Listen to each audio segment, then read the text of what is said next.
E aí, minerador, tudo bem com você? Hoje vamos falar sobre Proof of Work. Você sabe o que significa Proof of Work? Bom, é isso que a gente vai falar nesse vídeo. Então não sai aí e pega a pipoca e já se inscreve aqui nesse canal.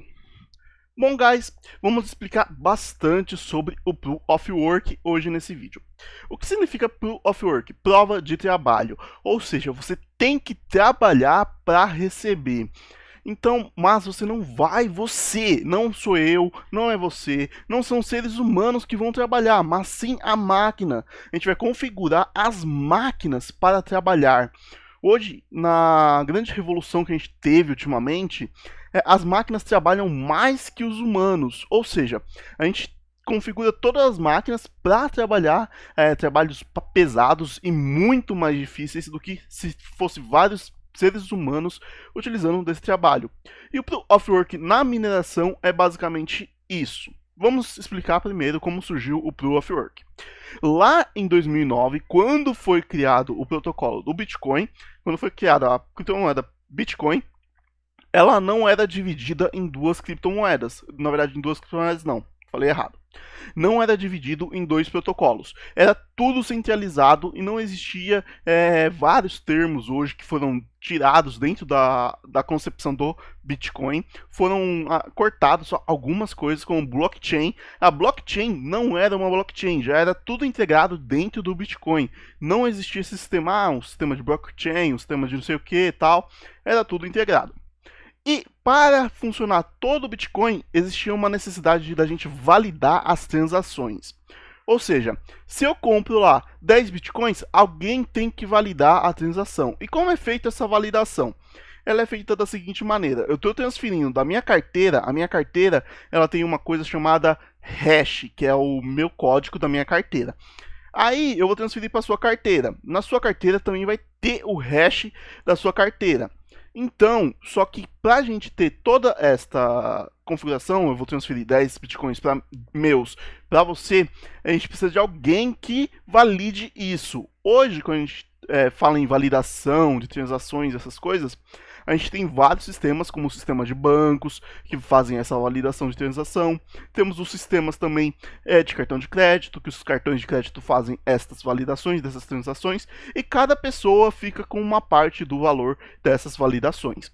No quesito do Bitcoin não é diferente. Quando você faz a transação, eu vou mandar 10 para você, só que alguém fica com uma parte desse dinheiro dessa transação. Ou seja, você tem que pagar para alguém para ela validar essa transação. Então, quando você está transitando bitcoins, você paga um certo valor, uma taxa para fazer essa transação. Porque não tem como a gente fazer essas transações sem ter algum sistema que valide essas transações, e não tem como a gente ter um sistema que valide transação sem ter alguém que ganhe para validar essas transações, porque senão o sistema seria insustentável, ninguém ia querer fazer essas validações. Então é um conceito muito louco que você pensa assim, como o mundo funciona, porque tudo é sustentado pelo dinheiro e essas coisas. Então, alguém tem que validar essa transação. E como que é feita essa validação? A gente configura uma máquina que vai entrar nessa rede do Bitcoin, por exemplo, só que, na verdade, quando a gente, lá nos primórdios, você não tinha uma máquina específica para a rede do Bitcoin. Você tinha somente o seu computador na rede do Bitcoin. Só que o que acontece com um computador?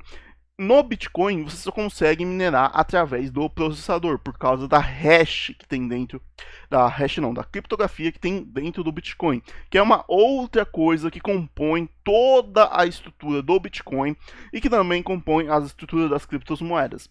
Mas vamos explicar aqui no Bitcoin, que foi a primeira criptomoeda existente do mundo, né?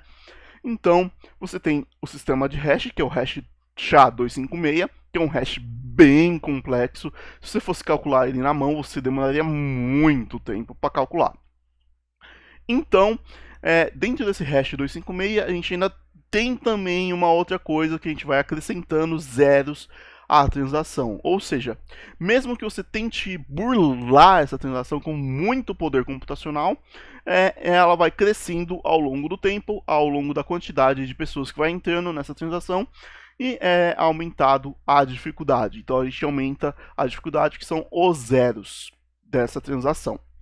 Beleza, explicado até aqui, a gente já entendeu como funciona, a gente tem o sistema de hash, a gente tem o sistema de dificuldade, a gente tem o sistema que é a chave, que são a sua chave, que é a sua carteira, a gente também tem o sistema que é a criptografia, que é a SHA-256, beleza, mas como todos esses sistemas funcionam entre si? Bom, para funcionar todo o sistema entre si, o Bitcoin ele escolheu uma coisa que é descentralizada, ou seja, é um protocolo que não existe, vamos dizer assim, uma regulamentação exata desse protocolo.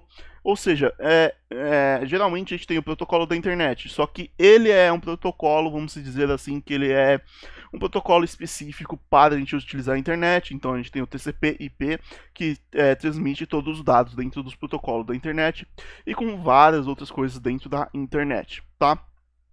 Só que a gente tem um protocolo chamado P2P. O que esse protocolo de P2P faz?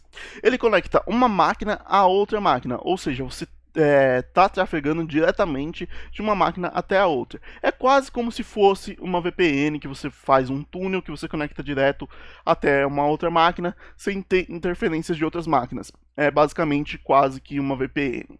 Provavelmente a VPN foi criada através dessa divisão do protocolo P2P, analisando o protocolo P2P, foi criado as VPNs e tal, mas eu não consigo afirmar isso. Pode ser que eu traga em um vídeo explicando as VPNs, caso vocês tenham interesse de aprender mais sobre VPNs e como funciona todo esse mundo de tecnologia. Bom, então vamos lá. A gente tem o protocolo P2P, que ele faz a transação de uma rede centralizada até outra rede centralizada. Beleza. Só que isso é mais uma parte dentro do sistema do Bitcoin. São várias partes. E hoje o que a gente chama de blockchain nada mais é do que um sistema de vários computadores, vários sistemas, vários dispositivos conectados em blocos. Ou seja, você tem vários blocos dentro da rede, vários blocos para você realizar a mineração. Nesses blocos, a gente tem a lista da pessoa, a lista. Na verdade, o bloco não é os computadores são os nós. Eu acabei me equivocando nisso. Os nós são os computadores, que é a rede ao todo. Cada nó é um computador dentro da rede, que a gente entende como nós. Então, você tem um bloco que são partes, fragmentos da rede, que são as transações entre si. Você tem lá dentro do seu bloco, por exemplo, a sua lista de sua transação, e embaixo também tem várias outras transações dentro do bloco. Vamos dizer assim, vamos dizer que tenha mais ou menos 20 transações por bloco, vamos dizer. Só que existe uma coisa chamada criptografia, que eu falei já, e a outra coisa chamada hash, que eu também falei, que era desenhada a sua hash dentro do seu endereço de internet, do seu endereço da sua carteira. É mais um quesito da hash, certo? Que tem dentro da rede do Bitcoin em outras redes de criptomoedas, tá? Só que uma coisa muito interessante você tem todos aqueles blocos, e para você validar que aquela transação é uma transação verdadeira, você fecha aquela transação e joga ela dentro de uma hash. Ou seja, hash é um código verificador que você tem dentro da transação, dentro de algum texto, alguma coisa, você consegue verificar que aquele código é verdadeiro. Se eu mudar um ponto de lugar, uma vírgula, a transação já muda, a hash já muda. Então isso prova que aquela transação é uma transação verdadeira. Só que também a gente tem mais um porém, é que o próximo bloco conhece a hash anterior. Eu não sei como eles conseguem fazer isso. Eles devem ter uma assinatura única dentro do bloco superior. Eu vou até dar uma analisada melhor para entender esta parte, como que é possível o bloco subsequente conhecer o bloco anterior. Então deve ser uma assinatura dentro do bloco, do próximo bloco, que você tem que bater essa assinatura já no bloco anterior. Então ele já gera isso pro próximo bloco tal. Quando deve fechar, ele já fecha e já manda assim, ó, pum, ó o bloco, a hash é essa, pum. Aí o outro bloco já sabe qual que é a hash. Só que dentro da rede você não numera essa hash. Provavelmente deve ser mais ou menos nesse quesito. Então você tem que descobrir qual a hash atual e validar a hash anterior. Então, isso é um sistema que você tem que fazer várias tentativas, por isso, Proof of Work.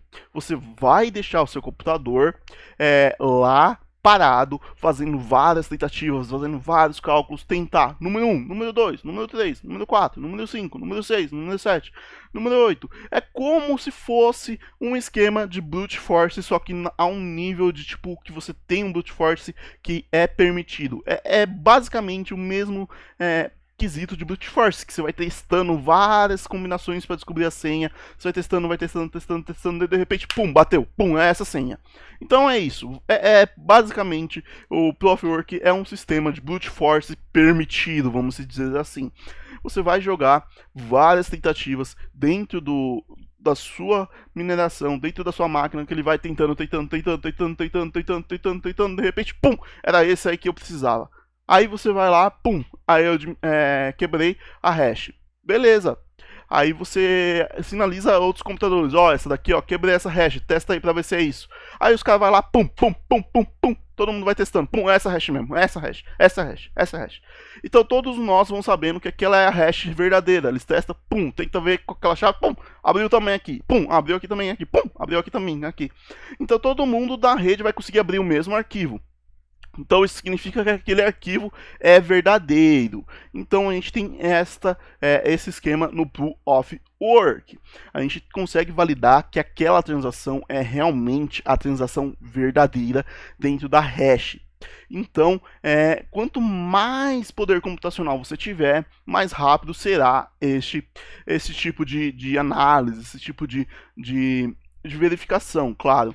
Só que também, quanto mais poder dentro da rede, mais necessário será equipamentos. Por isso, a mineração, dependendo no estágio que você entra, acaba sendo muito mais caro, porque você vai ter que investir cada vez mais para poder ganhar o mesmo que você ganhava antes, porque a dificuldade vai aumentando dentro da rede de mineração, transformando assim pessoas comuns em inviável você investir tanto para conseguir receber o valor. Então, se você entra agora na mineração, você consegue já começar a surfar a mineração. Só que, claro, você ao longo do tempo você vai investindo na mineração, mais e mais. Porque é uma coisa que não vai acabar, é uma coisa que você tem que estar sempre investindo em hardware, sempre investindo para você conseguir chegar a uma escala muito maior. Então, essa foi a explicação de Proof of Work. No próximo vídeo eu vou explicar Proof of Stake, para a gente entender como funciona o Proof of Stake e também para a gente logo menos comparar o Proof of Work com o Proof of Stake. Eu espero que você tenha entendido essa explicação. Diz agora aqui embaixo se você já sabia o que era Proof of Work ou não. Então eu te vejo no seu próximo vídeo, no meu próximo vídeo, na verdade. Então valeu, falou, fui!